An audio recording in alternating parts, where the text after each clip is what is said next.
نون league اس وقت بری طرح تقسیم نظر آ رہی ہے، جہاں رانا ثناء اللہ صاحب کچھ سچ بول رہے ہیں، جہاں میاں جاوید لطیف صاحب بڑی حد تک سچ بول رہے ہیں، وہاں ابھی تک خواجہ آصف صاحب اور بہت سے ایسے لوگ ہیں جو مکمل طور پر شہباز شریف کی یعنی سلیکٹڈ لوگوں کی لائن ٹو کر رہے ہیں، اور وہ نواز شریف یعنی نظریاتی والے نواز شریف کی لائن کو بالکل بھی اپنانا ضروری نہیں سمجھ رہے۔ انہوں نے فیصلہ کر لیا کہ انہوں نے سچ نہیں بولنا، جھوٹ بولتے رہنا ہے، اور قوم کو دھوکہ دینے کے لیے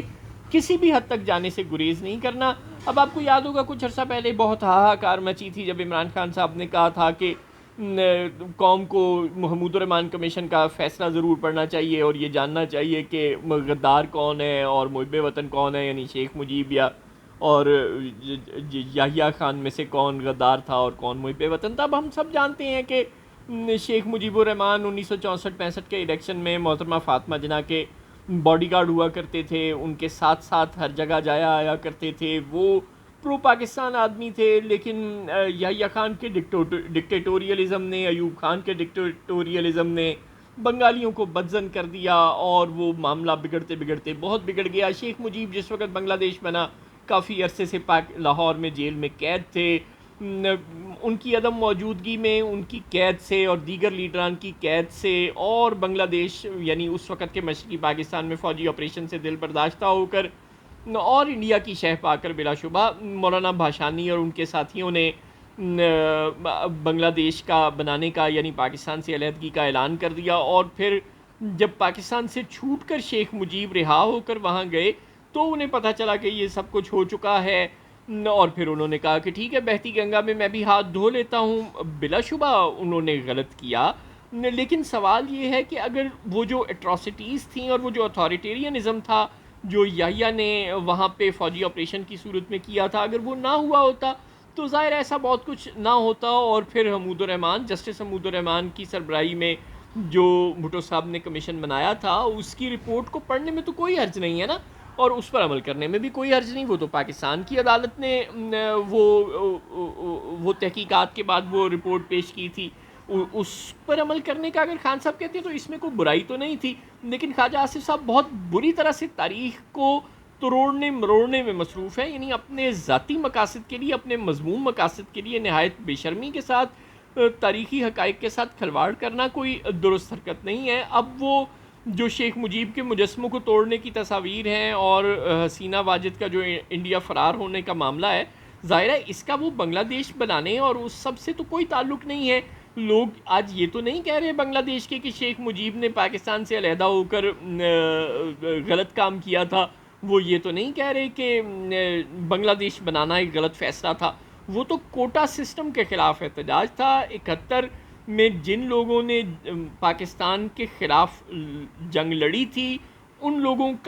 کے بچوں کا نوکریوں میں کوٹا 30% تھا، اور پھر اس کوٹے کو غلط طور پر بھی استعمال کیا جاتا تھا، یعنی حکومت اپنے جو ہواری ہیں، اپنے جو چمچے ہیں، ان کو بنگلہ دیش کے مبینہ فریڈم فائٹر قرار دے کر ان کو ملازمتوں میں 30% کوٹا دے رہی تھی، اور ایسا 50 سال سے چل رہا تھا بنگلہ دیش میں۔ طلبہ ایک طویل عرصے سے اس کے خلاف جدوجہد کر رہے تھے، اور اب وہ لاوا پھٹ پڑا، اور اس کے نتیجے میں جب ملک میں سول رائٹس ہوتے ہیں، جب ملک میں خانہ جنگی شروع ہو جاتی ہے تو پھر تو ہاتھ کو ہاتھ سجائی نہیں دیتا، پھر کون درست ہے کون غلط ہے، پھر وہ نظریات تو سائڈ پہ رہ جاتے ہیں نا۔ موب مینٹیلٹی تو موب مینٹیلٹی ہوتی ہے، ہم نے دیکھا کہ یہاں پہ وہ سیالکوٹ میں ایک سری لنکن کو جو ایک فیکٹری کا مینیجر تھا اس کو جلا دیا گیا، یہاں پہ اور بھی بہت سارے مسائل پاکستان میں ہوتے رہتے ہیں، ساری دنیا میں ہوتے ہیں۔ جب موب حرکت میں آ جاتا ہے تو پھر وہ نظریہ تو کہیں پرے رہ جاتا ہے جو کسی تحریک کے شروع ہونے کا سبب بنا ہوتا ہے۔ تو اب جب لوگ موب بن گئے اور وہ شیخ حسینہ کے خلاف اٹھ کھڑے ہوئے، اس کی حکومت کے اتھارٹیرینزم کے، نہ کہ بنگلہ دیش کی تعمیر کے، تو شیخ حسینہ فرار ہو گئیں، اور فرار ہو گئیں تو ظاہر ہے بھارت ان کا ہمسایہ ملک ہے اور بھارت سے ان کے تعلقات بہت زیادہ تھے، اور وہ بھارت نواز ہی سمجھی جاتی ہیں۔ بنگلہ دیش ایک چھوٹا ملک ہے، بھارت ایک بڑا ملک ہے، اور شیخ حسینہ جو ہے وہ بھارتی اشاروں پر ناچتی رہتی ہیں، اور یعنی کہ وہ بھارت کے حق میں فیصلے دیتی ہیں، چاہے وہ تجارت کا معاملہ ہو یا کچھ بھی ہو۔ بنگلہ دیش کے عوام چیختے رہتے ہیں کہ جو امپورٹ اور ایکسپورٹ کا بیلنس ہے وہ انڈیا اور بنگلہ دیش کے درمیان متوازن نہیں ہے، بنگلہ دیش بھارت سے بہت زیادہ چیزیں امپورٹ کرتا ہے، اور اس طرح کے بہت سے مسائل ہیں. لیکن بنگلہ دیش میں پرو انڈیا پالیسیز ہیں، جس طرح کہ آج افغانستان میں بھی پرو انڈیا پالیسیز ہیں. تو شیخ حسینہ کے ان کے ساتھ اچھے تعلقات تھے، اور پھر سرحد ملتی ہے، وہ قریب ہے، وہاں فرار ہونا آسان تھا، وہاں پناہ ملنا آسان تھی. وہ جب ملک میں رائٹس ہوئی تو وہ وہاں بھاگ گئیں، اور پھر لوگوں نے یہ نہیں دیکھا کہ شیخ مجیب کون ہے، انہوں نے تو یہی دیکھا کہ یہ شیخ حسینہ کا باپ ہے. وہ تو بھول گئے کہ یہ شیخ مجیب وہ ہے جس نے بنگلہ دیش بنایا تھا.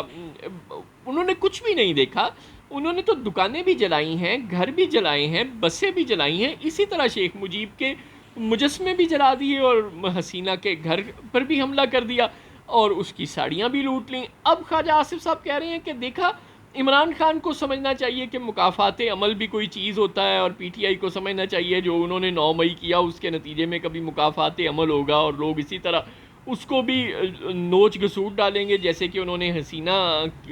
واجد کے گھر کو نوچ گسوٹ ڈالا ہے. اور شیخ مجیب کے مجسمے کو جلانے سے خواجہ آصف صاحب یہ مطلب لینا چاہ رہے ہیں کہ دیکھا، بنگلہ دیشی عوام نے فیصلہ دے دیا ہے کہ حسینہ واجد اور شیخ مجیب غدار تھے، اور وہ بھارت کی کالونی تھے، اور وہ بھارت کے کہنے پر سب کچھ کرتے ہیں. اور یحییٰ خان جو تھا وہ نیک آدمی تھا، اور پاکستان توڑنے میں یحییٰ خان کا کوئی کردار نہیں تھا. خواجہ آصف صاحب، آپ کو یاد ہوگا آپ نواز شریف کی پارٹی کے رکن ہیں، اور یہ وہی نواز شریف ہے جو کچھ عرصہ پہلے ہمیں تقسیم بنگال سے سبق سیکھنے، یعنی بنگلہ پاکستان کی تقسیم سے بنگلہ دیش بننے کے عمل سے سبق سیکھنے کا درس دیا کرتا تھا. یہ وہی نواز شریف ہے جو باجوہ صاحب سے جواب مانگا کرتا تھا. یہ وہی نواز شریف ہے جو نظریاتی ہوتا تھا، اور فوج کے سویلین سیٹ اپ میں کردار کو برا گردانا کرتا تھا. آپ اس نواز شریف کو چھوڑ کر اس یحییٰ خان کا ساتھ دے رہے ہیں جس کا کورٹ مارشل بھی ہوا تھا، اور جو حالت اسیری میں دنیا سے رخصت ہوا تھا،